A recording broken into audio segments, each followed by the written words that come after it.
Bismillahirrahmanirrahim. Assalamualaikum warahmatullahi wabarakatuh. Waalaikumsalam warahmatullahi wabarakatuh.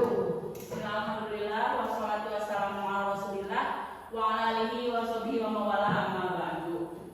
Yang terhormat Ibu Kepala Sekolah STN Curug 2, yang kami hormati juga Bapak dan Ibu Guru STN Curug 2.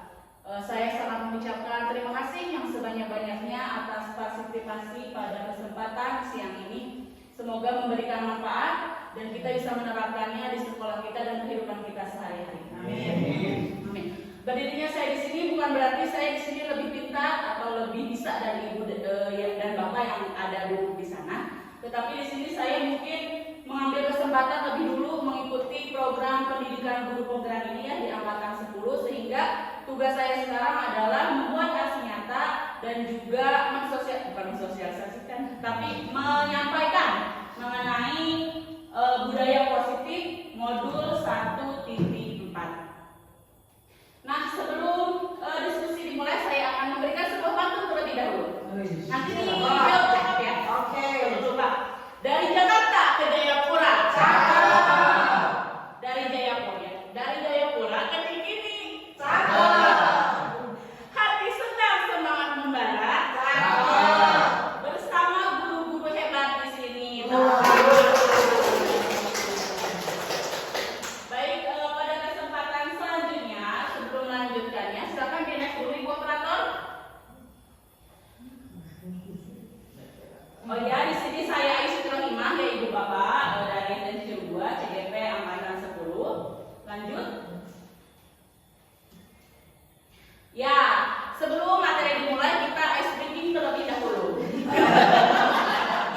Ini saya terinspirasi dari ibu fasilitator saya ya, dan juga dari Pak Dede ya, dan CGP angkatan 10 sama inspirasi.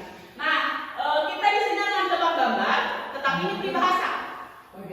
Ya, tebak gambar peribahasa, kira-kira yang bisa menebak peribahasa apa? Badai air di bawah panas. Tadi yang lebih dulu siapa? Apa? Bunda yang lebih dulu ya? Bunda. Artinya apa Bun? Artinya apa? Bagai air di daun panas itu. Kalau kita belajar sudah dewasa, jadi tidak ada bekasnya. Wah, hebat.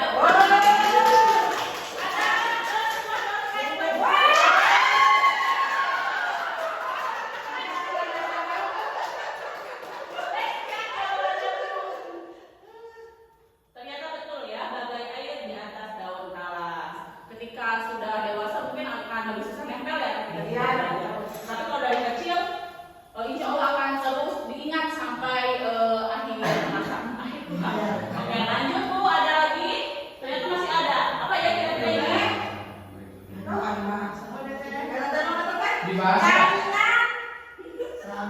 Jaringan sama Peribahasa ingat ya, peribahasa. Gugur ya, tapi kalau nggak ada jawabannya.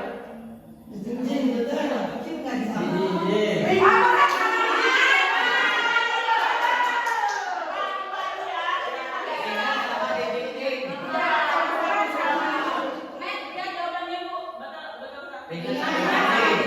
Artinya? Apa artinya? kalau pekerjaan itu pekerjaan itu akan mudah apabila kita bersama-sama.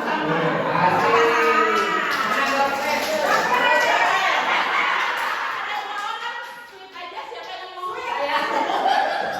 Kata yang pertama menjawab saya.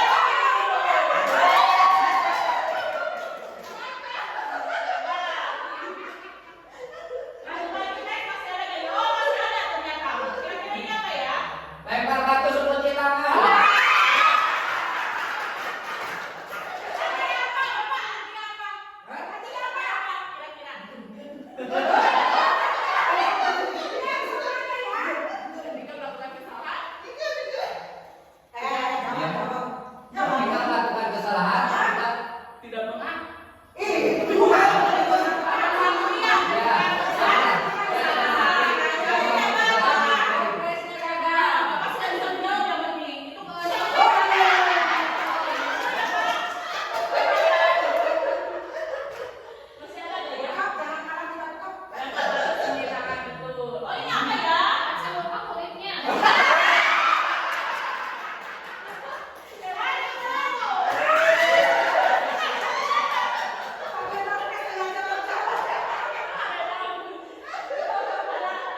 pakai alat cucinya? Iya.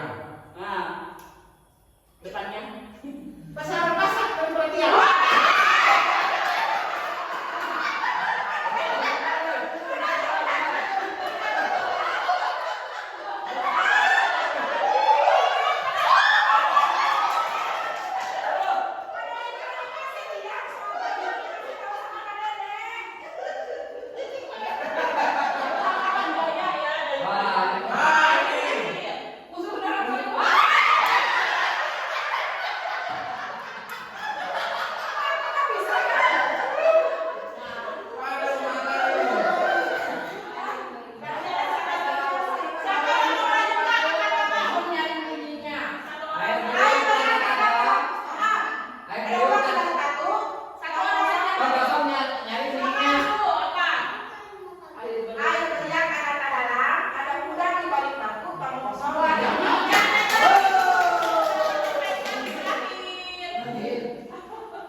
Dilanjutkan ya, lanjut ke materi yang kita akan bahas pada siang hari ini, yaitu mengenai budaya positif. Kira-kira sebelum saya menjawab, ada yang tahu nggak tentang apa itu budaya positif? Contoh saja, contoh yang dilakukan tentang budaya positif.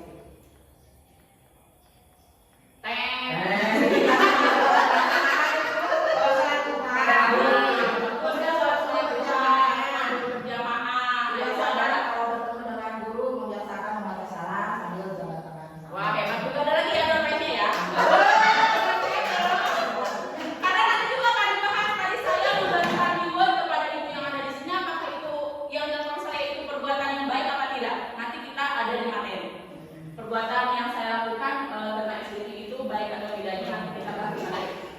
Nah tadi menurutku budaya positif itu kebiasaan yang baik yang ada di sekolah seperti sholat duha, mengucapkan salam, 5S ya, salam, sopan, santun, senyum, Oke. Nah budaya positif ini merupakan nilai-nilai keyakinan dan kebiasaan-kebiasaan di sekolah yang berpihak pada murid, agar murid dapat berkembang menjadi pribadi yang berbudi luhur dan bertanggung jawab. Itu adalah pengertian budaya positif. Next, Bu.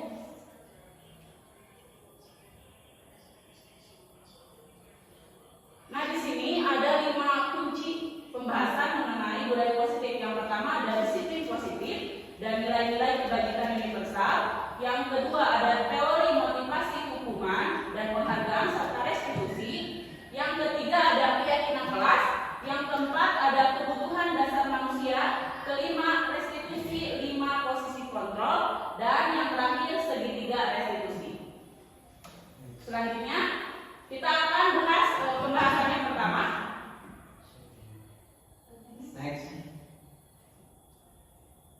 Kita akan mulai dari pembelajaran dengan paradigma baru. Ibu dan Bapak, hari ini atau pada saat ini kita menggunakan kurikulum apa? Merdeka. Kurikulum Merdeka. Salah satu ciri dari kurikulum Merdeka apa? Profil pelajar Pancasila. Ada yang masih ingat poin-poinnya dengan sebuah lagu? Pelajar Pancasila beriman dan bertakwa pada Tuhan yang Esa dan berakhlak mulia, berkebinekaan global, gotong royong mandiri, berpikir dan berekspresi.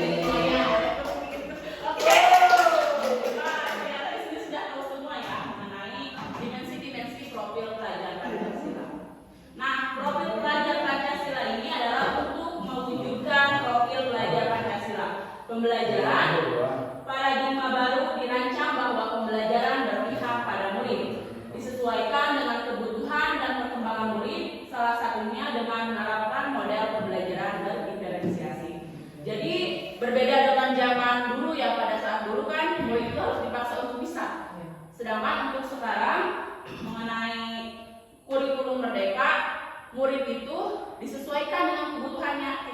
sebagai guru harus menyesuaikan murid ini ada di mana nih, kesiapan belajarnya, gaya belajarnya, kemudian minatnya, ya betul seperti itu ya Ibu.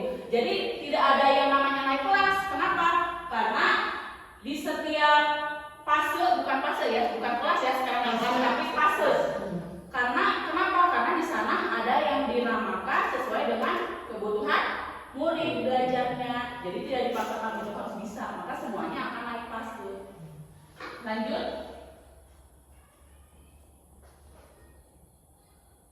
Oh ya, ini adalah poin-poin atau dimensi-dimensi profil pelajar Pancasila. Yang pertama apa Ibu Bapak? Beriman dan bertakwa kepada Tuhan Yang Maha Esa. Di sini adalah karakter siswa yang berakhlak, kemudian baik itu akhlaknya kepada Allah, kepada sesama kita sebagai manusia dan juga bernegara. Kemudian yang kedua ada berkebinekaan global.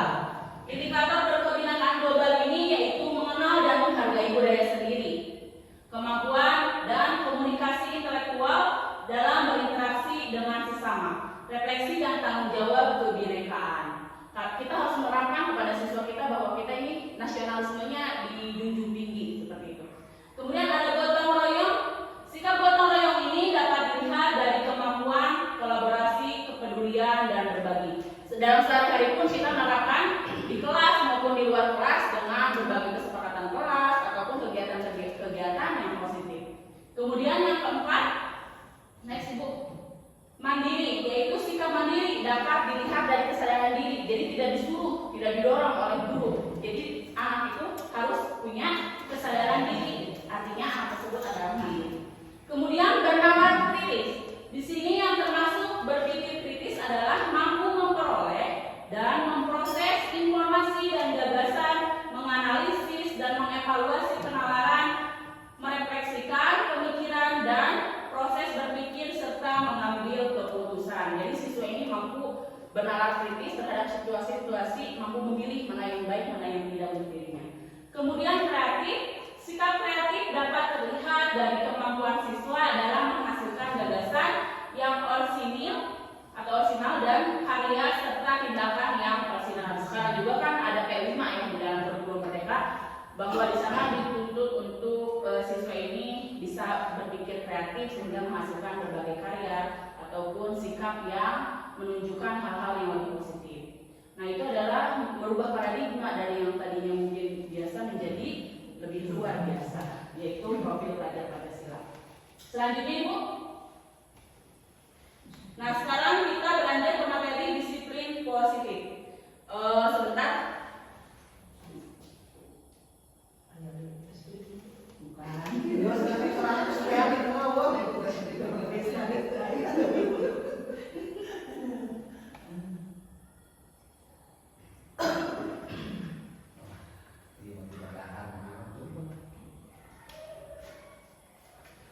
Nah di sini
Jadi kita mempertahankan segala sesuatu yang menurut kita berharga dengan sebuah tenaga. Jangan sampai kami orang lain.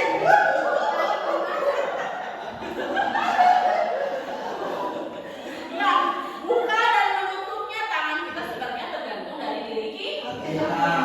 Kita yang mau. Begitupun ketika kita menuntut murid. Ketika murid tidak mau membuka tangannya, ketika kita akan menuntut, otomatis kita kan tidak bisa berbuat apa-apa. Yang penting kita sudah memberikan yang terbaik untuk murid kita. Tapi harus dicari caranya. Ya, betul. Harus dicari, harus punya strategi. bagaimana strateginya, hebat ibu. Ya, lanjut bu. Ricky. Udah, lanjut lagi bu. Nah, biasanya kita menerapkan dalam pembelajaran itu stimulus respon, yaitu stimulus respon ini artinya kita lebih memaksa ke murid. Murid itu diharuskan menuruti apa perintah kita. Sedangkan teori kontrol ini berbeda. Misalnya, kalau stimulus respon kan kita melihat siswa itu sama kemampuannya, kebutuhannya. Kalau teori kontrol kita melihat bahwa siswa itu berbeda. Kemampuannya ada yang bisa baca, ada yang belum bisa baca.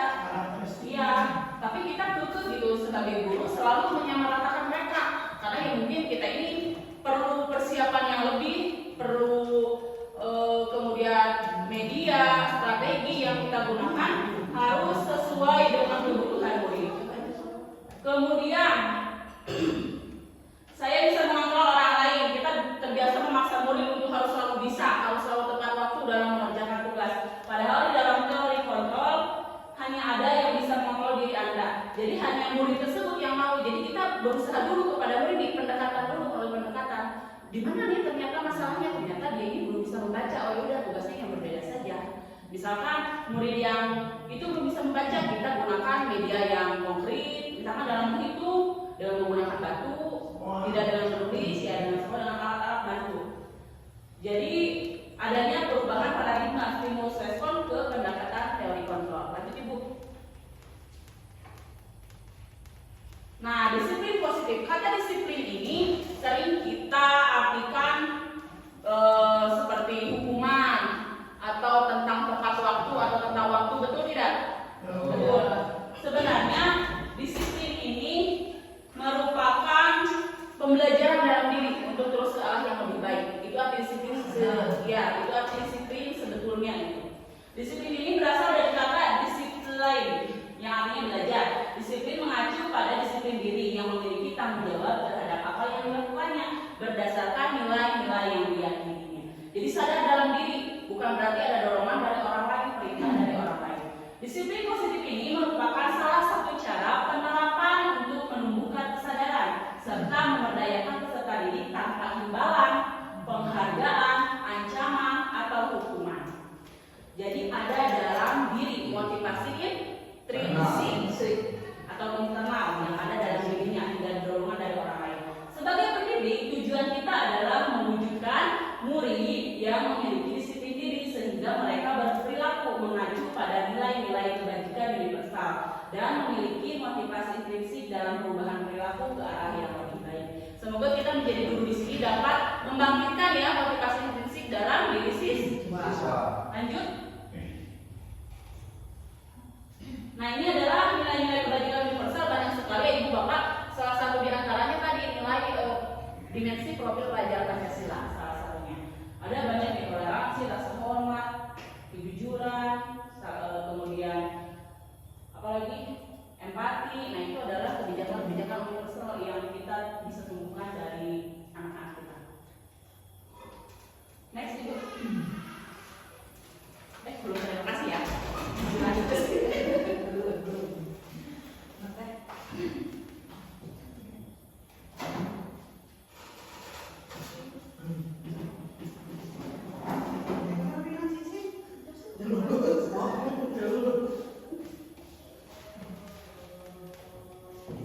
Lagi tentang disiplin positif. Sekarang kita akan belajar mengenai motivasi perilaku manusia.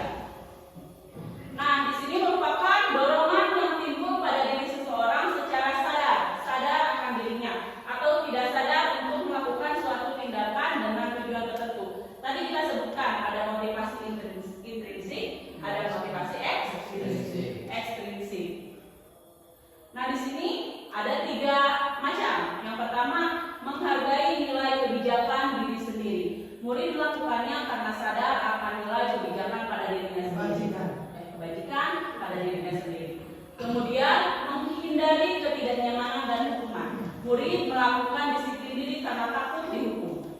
Kemudian, mendapatkan imbalan atau penghargaan. Murid melakukan disiplin diri karena ingin mendapatkan imbalan. Saya kasih satu contoh. Misalnya, Denny mengerjakan tugasnya dengan tepat waktu karena dia selalu mendapat pujian dari gurunya. Kira-kira itu maksudnya ke yang mana? 1, 2, atau 3? Ketiga, kenapa untuk 3? Karena dia mengharapkan imbalan. Kira-kira tadi contoh saya mengenai memberikan imbalan betul apa salah? Tapi tidak ya, kalau cuma misalnya karena itu adalah reward ya, imbalan. Jadi kalau saya tukaran kan apa ya, yang nggak dapat kasih ya tenang. Tapi belum nah, betul ya Ibu, hebat. Tadi adalah motivasi mendapatkan imbalan atau penghargaan.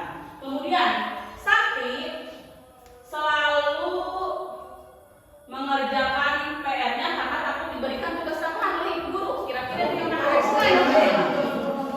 bukan ya, karena dia tidak mau dihukum. Dia agar dianya merasa tidak nyaman, maka dia mengerjakan tugas. Kemudian Reno selalu bangun pagi, sholat subuh, datang ke sekolah sebelum bel. Ya, itu yang pertama, karena dia dari dirinya sendiri sadar akan kebutuhan dia, sadar dia mau menghargai dirinya sendiri sehingga muncullah kebajikan diri sendiri. Selanjutnya,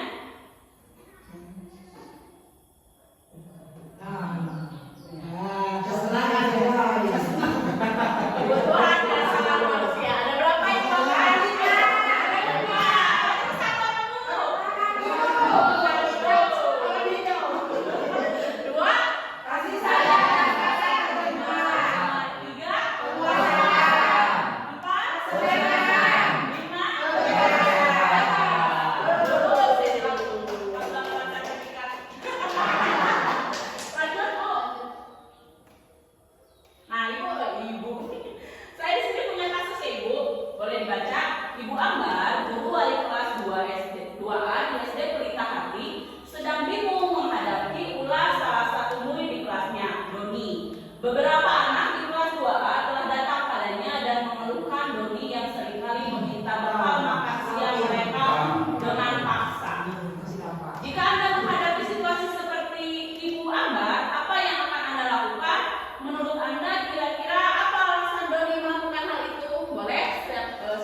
misalnya kesehatan, rumah, dan makanan. Nah, mungkin tadi kasus Doni tadi, mungkin dia karena butuh makanan, sehingga kebutuhan dasar yang dipenuhi oleh Doni adalah kebutuhan bertahan hidup. Survive ya. Jadi minta ke temannya. Lanjut. Kasih sayang. Yang kedua adalah kasih sayang dan rasa diterima. Kebutuhan untuk disayangi, diterima, meliputi kebutuhan akan hubungan dan koneksi sosial. Kebutuhan untuk memberi dan menerima kasih sayang dan kebutuhan untuk merasa menjadi bagian dari suatu kelompok. Biasanya anak yang memiliki kebutuhan dasar ini suka akan gurunya di kelas ketika mengajar. Kemudian suka dengan teman-temannya, senang bersosialisasi, jadi gampang akrab tuh dengan yang lainnya. Kalau kasus Doni tadi kira-kira bagaimana ya kaitan dengan kasih sayang ini? Kira-kira kebutuhannya seperti apa? Mungkin kurang sayang. Nah, dari orang tuanya ataupun ketika orang tuanya memberikan bekal makanan karena Doni merasa ingin diperhatikan temannya, dia minta lah dia bisa jaga gitu kan, caper gitu. Ada yang seperti sebenarnya lanjut. Penguasaan, kebutuhan pengakuan atas kemampuan. Kebutuhan ini berhubungan dengan kekuatan untuk mencapai sesuatu, menjadi kompeten, menjadi terampil, diakui atas prestasi dan keterampilan kita, didengarkan dan memiliki rasa harga diri. Biasanya anak dengan kebutuhan dasar penguasaan ini dia suka menjadi seorang pemimpin di kelas, mengatur ini dan itu. Nah, kira-kira kalau dengan Mas Doni tadi gimana ya? Penguasaan. Iya, biasanya suka anaknya komplit, yang mulai komplit dari mulai marah, dari mulai menguasaan, pokoknya sampai biasanya kalau anak Doni itu semua dikuasai sama dia. Jadi ada rasa puas dengan memenuhi kebutuhan dasar penguasaan ini, dia akan merasa puas jika teman-temannya takut kepada dia. Jadi dia memaksa secara tidak langsung memaksa temannya untuk memberikan makanan yang ada di temannya itu. Itu kebutuhan penguasaan dari si Doni. Lanjut. Kemudian ada kebebasan. Kebutuhan untuk bebas adalah kebutuhan akan kemandirian, otonomi, memiliki pilihan dan mampu mengendalikan arah hidup seseorang. Anak-anak dengan kebutuhan kebebasan yang tinggi menginginkan pilihan. Mereka perlu banyak bergerak, suka mencoba-coba, tidak terlalu terpengaruh orang lain dan senang mencoba hal baru dan yang menarik. Biasanya aktif di kelas ya. Ketika dia sudah merasa bosan, biasanya dia cari yang kedua dengan melakukan lari-lari kelas atau coret-coret kursi, meja, hal-hal yang tidak penting sebenarnya. Sebenarnya dia itu mengatasi rasa kebosanannya itu dengan hal seperti itu. Kira-kira kalau Doni gimana ya kaitannya? Tadi si Doni jangan. Jadi Doni ini kebebasannya dengan satu mungkin ya, dia merasa bosan dengan makanan yang ibunya bawa, mungkin setiap hari itu aja, jadi dia nyobain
layaknya posisi dengan teman kita. Benar. Ya, Bukan posisi sebagai musuh. bukan teman. Dibujuk, ayolah. Dibujuk ya, Bang. Kalau merantau,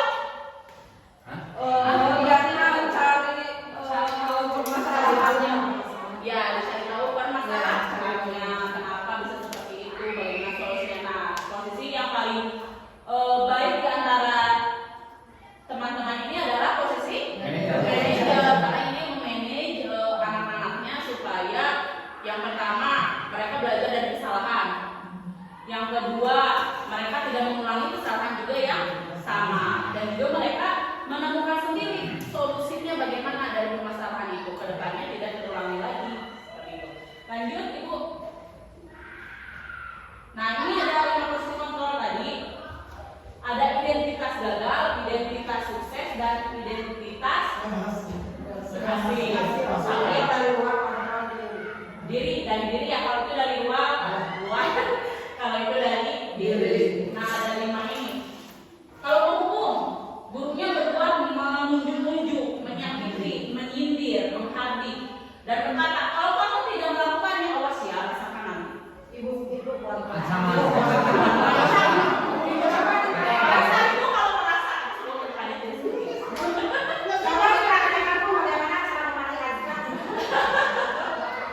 Kira-kira nanti hasilnya seperti apa ya kalau kita terus menerapkan dendam?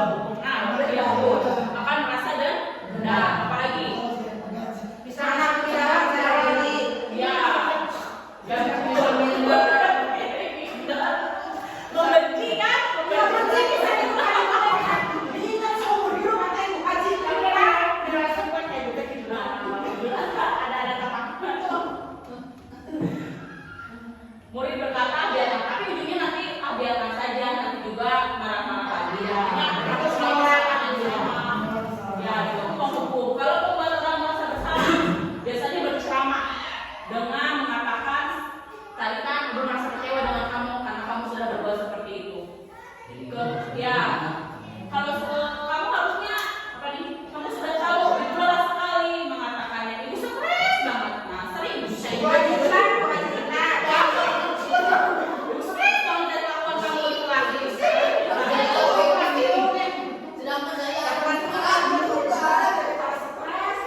Walaupun murid nanti berkata maafkan saja, tapi hanya sekedar kata sewaktu itu saja, gitu ya. Nah, ini ternyata di sini adalah penghukum dan pembuat orang merasa bersalah ini adalah identitas gagal. Karena efeknya apa? Efeknya mereka akan terus mengulang, akan membenci peraturan, akan dendam. Jadi kenapa tidak baik? Itu efeknya juga tidak akan baik. Kemudian identitas berhasil atau sukses, tapi ini masih dari luar ya, belum dari diri.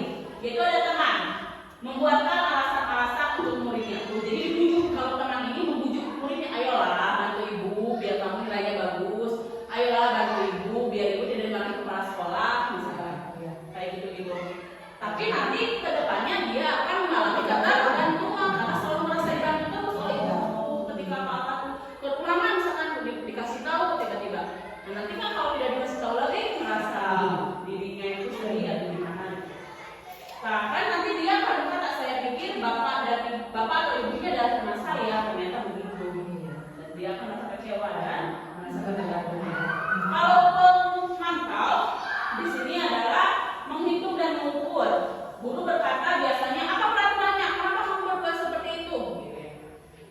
Kemudian nanti kaitan dengan muridnya nanti menjawab berapa banyak bintang yang saya harus peroleh, berapa halaman yang harus saya tulis. Jadi dia udah tahu kesalahannya dan nanti konsekuensinya seperti apa. Ya. Jadi dia udah tahu nih, ketika saya melakukan ini pasti nanti hukumnya seperti ini. Gitu. Kemudian kalau orang ini tuh ada dorongan dari luar, jadi dia melakukan hal tersebut. Ketika manajer, dia akan mengajukan pertanyaan apa yang kita yakini, apa yang sudah kita sepakati di kelas. Bagaimana kamu memperbaiki masalah ini? Nah, jadi tiba-tiba kan si muridnya yang memberikan solusi, bukan dari kita. Murid yang bersalah atau murid sendiri yang memberikan solusi, dan murid sendiri yang akan memperbaiki kesalahan. Iya, jadi sehingga dia memunculkan motivasi diri. Oh iya ya, ini itu salah, saya tidak akan mengulanginya. Akan lebih baik lagi jika saya begini. Nah itulah memang posisi kontrol. Lanjut Bu. Kontrol. Selanjutnya adalah materi keyakinan kelas. Mengapa keyakinan kelas? Mengapa tidak peraturan kelas saja? Coba kita pancing dengan kata-kata pancing ya. Mengapa kita memiliki peraturan tentang penggunaan helm pada saat mengendarai kendaraan roda 2 motor? Supaya kalau yang pertama itu udah aturan lalu lintas ya. Ya, aturan. Kemudian kalau ada misalkan kecelakaan, kepala itu bisa diselamatkan. Tidak masuk angin. Tidak masuk angin ya. Kesehatan dulu. Kesehatan. Dalam keselamatan. Untuk laki-laki bisa mau puisi. Tidak ditilang. Oh, ternyata gitu ya.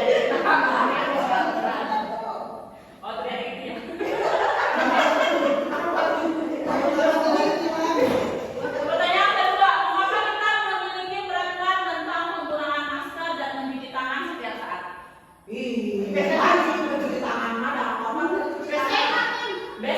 Nah, kita jawabannya maksud nama. Menjaga kesehatan, kebersihan. Nah, lanjut. Nah, yang tadi kita sebutkan mengenai keselamatan, kesehatan itu adalah nilai-nilai kebajikan, yaitu menekankan pada keyakinan seseorang akan lebih memotivasi seseorang dari dalam diri. Seseorang akan lebih tergerak dan bersemangat untuk menjalankan keyakinannya daripada hanya sekedar mengikuti serangkaian peraturan tertulis tanpa makna. Jadi ketika kita tahu mengandung makna demi keselamatan saya akan memakai helm. Jadi kan sadar, karena selamat dia. Demi kesehatan saya mandi 5 kali sehari misalkan.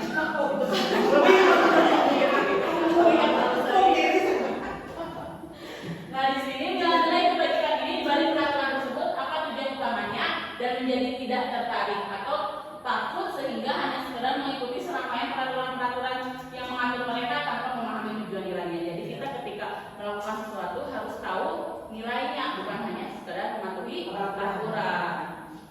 Itu adalah nilai-nilai kebajikan. Lanjut Ibu. Di sekolah di sini kita sudah menerapkan kesepakatan kelas atau keyakinan kelas. Sudah. Ada yang kelas itu nanti Ada tulisan. Oh iya. Satu. Ini saya seratana. Iya, mau Satu.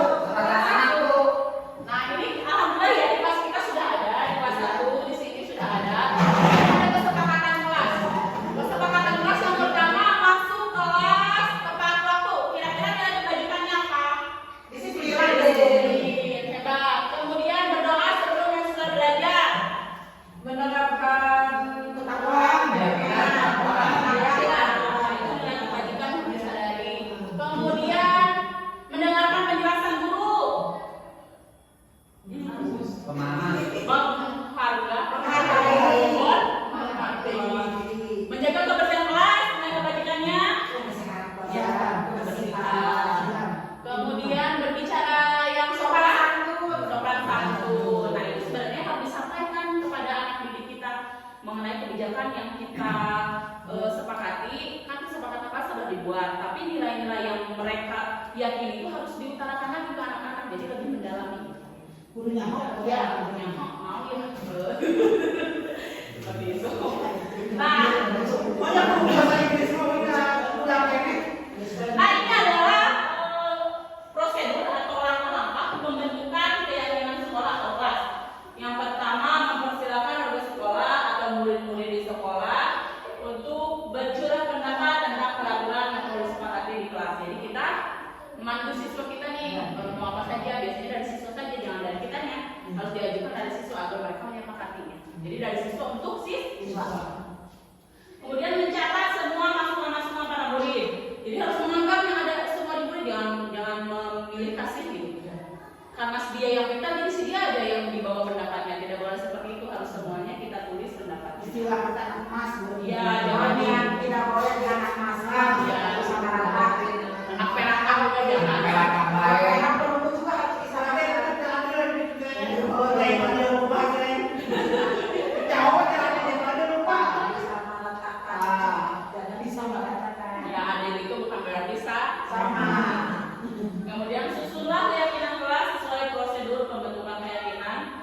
kelas dan bila kalimat-kalimat bentuk negatif menjadi positif. Contohnya jangan berlari di dalam kelas. Kita ganti berjalanlah di kelas atau koridor. Jadi jangan ada kata jangan ternyata nggak boleh. Jangan buang sampah sembarangan. Jadi gimana Bu? Buanglah sampah Pada tempatnya. Hebat mantap.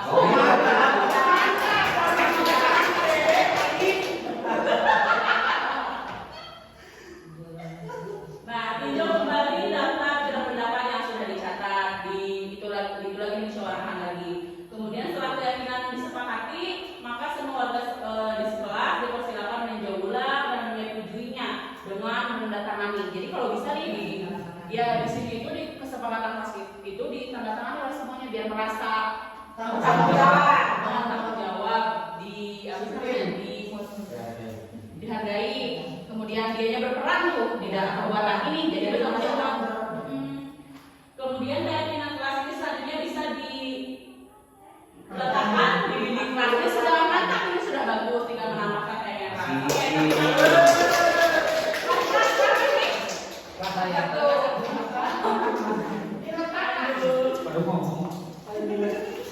Saya diratakan. Nah, ini ada segitiga restitusi. Segitiga restitusi ini merupakan suatu penyelesaian masalah dengan murid-murid yang ada di sekolah. Ada 3 tahap ya. Yang pertama, validasi tindakan yang salah.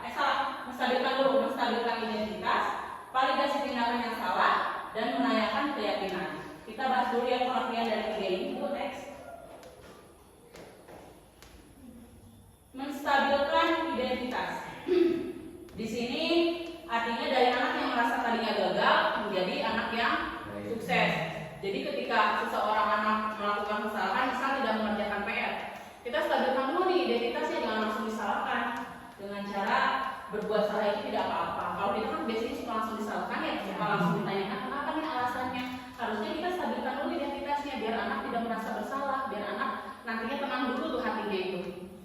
Jadi berbuat salah itu tidak apa-apa, atau tidak ada manusia yang sempurna, atau ibu juga dulu pernah melakukan hal yang sama. Jadi ya, jadi sejajarkan dulu nih kitanya emosinya. Berarti ibu juga sama. Tidak boleh langsung menjudge. Kamu kenapa nggak ngerti? Justice. Next.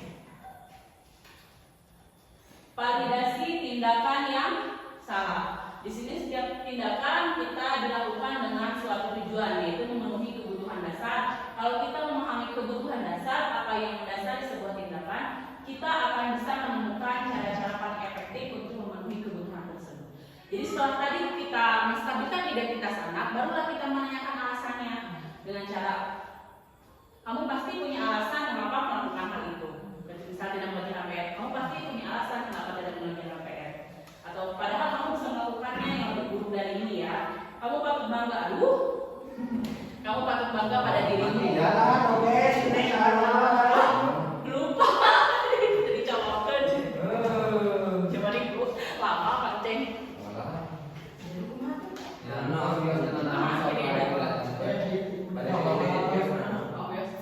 Dan yang terakhir, 4. Validasi diri kita.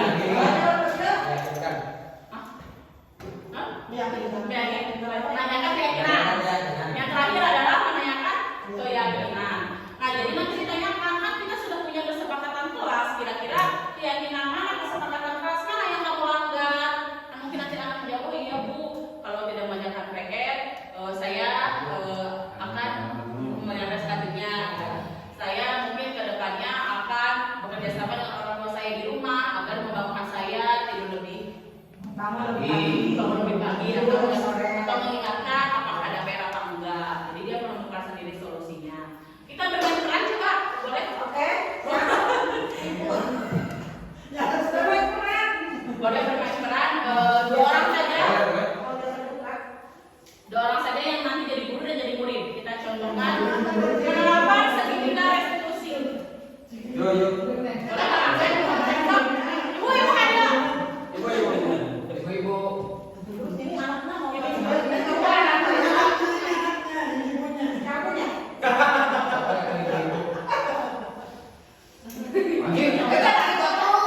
kita akan menerapkan segitiga restitusi ya Mak.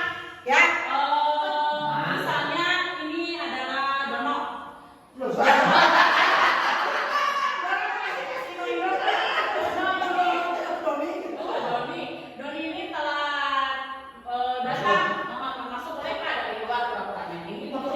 menjelaskan.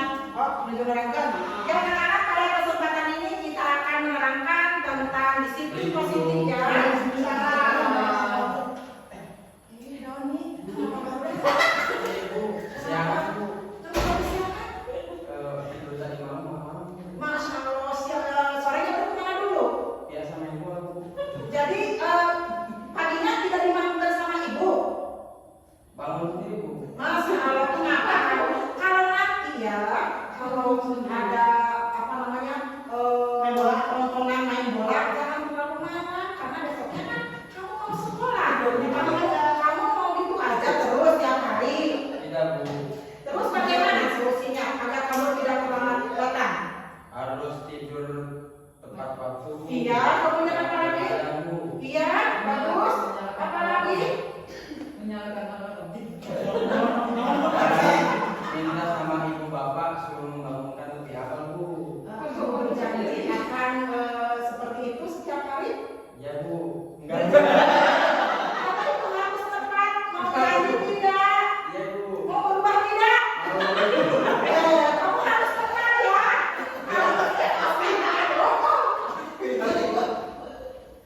Iya bu. Bisa berubah. Bisa bu. Iya. Ya bu. Iya, kalau begitu silakan ibu belajar nanti besok tidak boleh kesiangan lagi ya. Ya bu. Silakan Bu. Makasih bu. Iya, silakan.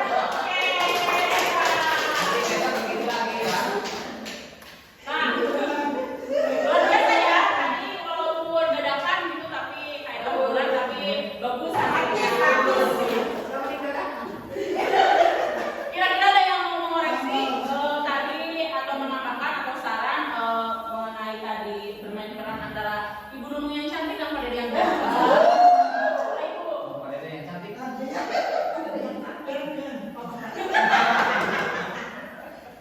Tadi cara penanganannya udah bagus, tapi ada sedikit kok kayak lahirnya marah-marah. Oh iya. Emosional. Biasakan itu terlalu sering Bu. Jadi kalau suara kita enggak ditinggikan akan begitu terus.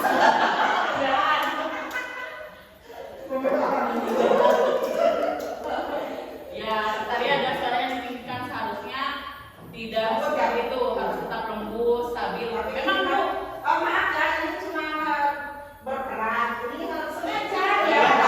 Ya,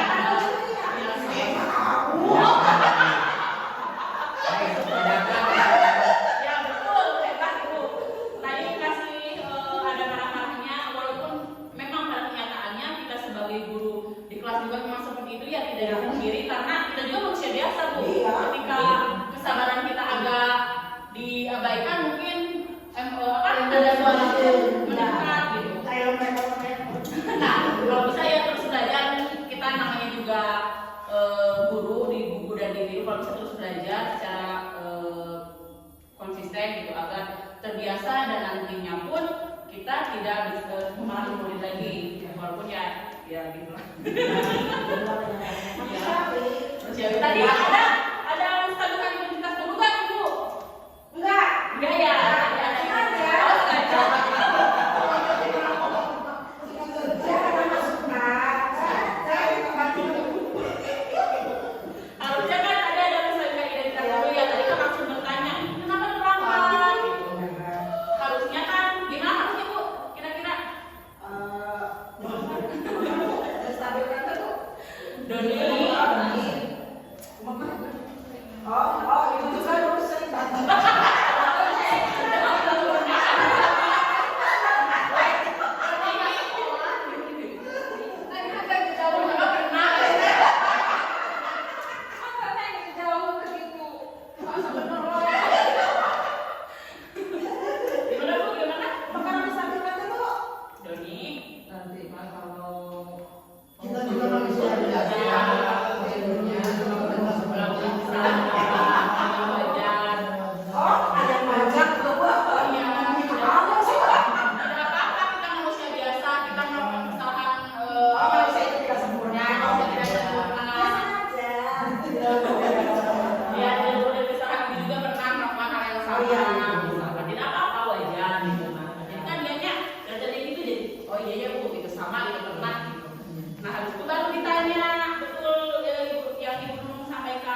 kalau kita lebih baik itu kayak kesepakatan dulu daripada aturan seperti itu.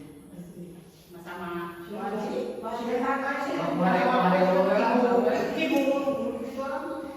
Benar ada pertanyaan nggak Bu? Gak ada masukan ya silakan Bu. Sedikit kalau misalkan ibu sebagai guru makro, apakah anak bisa menambahkan kesepakatan Ya tentu sangat bagus Ibu bisa menambahkan, mungkin dikoreksi aja nanti. Kalau lebih bagus Bu ketika sesudah berdoa baca kesepakatan kelasnya setiap hari itu, jadi terulang itu, jadi ditambahkan atau kan nanti juga anak itu berulang terus tuh Bu, pasti nambah terus kesepakatan kelas juga. bisa menambahkan konten, bisa ditempel di Ya bisa ditempel dan tuh bisa ditempel asal kesepakatan bersama. yang masih yang kira-kira saya tahu LHS Hanya bisa nambah satu. Karena waktunya sudah 2 jam ya. Ya. Sudah Bu ada kesempatan. Oh iya, kan tadi ini masih sudah liburan, ada pertanyaan dan jawaban dari kepala. Buat Ibu.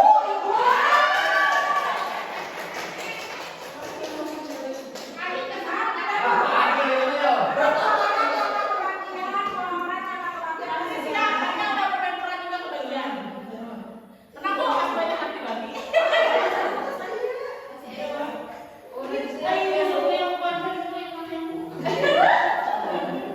Baik Ibu, Bapak, terima kasih atas segala partisipasinya, kolaborasinya. Semoga memberikan manfaat dan hadiah yang semoga bisa diterapkan dalam pembelajaran di kelas ataupun di sekolah.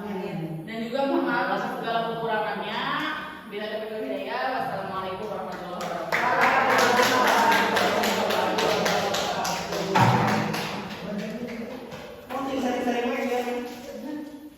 Siapa yang mau ikut bagian? Itu apa?